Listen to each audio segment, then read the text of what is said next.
திருமகள் சீதையை வனத்தில் கண்ட மாருதி மனத்தில் பளிச்சிட்டதென்னம். திருமகள் சீதையை வனத்தில் கண்ட மாருதி மனத்தில் பளிச்சிட்டது எண்ணம். வருத்தமுடன் அவள் அமர்ந்திருந்தாலும் கருணை குமழ்கிற்கும் முன்னையே மேலென. வருத்தமுடன் அவள் அமர்ந்திருந்தாலும் கருணைக்கு குமழ்கிருக்கும் அன்னையே மேலென. திருமகள் சீதையை வனத்தில் கண்ட மாருதி மனத்தில் பளிச்சிட்டதென்னம்.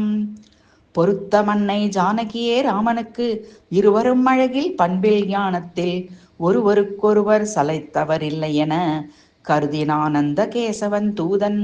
பொருத்த மன்னை ஜானகியே ராமனுக்கு இருவரும் அழகில் பண்பில் ஞானத்தில் ஒருவருக்கொருவர் சளைத்தவர் இல்லை என கருதினான் அந்த கேசவன் தூதன். திருமகள் சீதையை வனத்தில் கண்ட மாருதி மனத்தில் பளிச்சிட்டதென்னம். வருத்தமுடன் அவள் அமர்ந்திருந்தாலும் கருணை குமழ்கிற்கும் அன்னையே மேலென.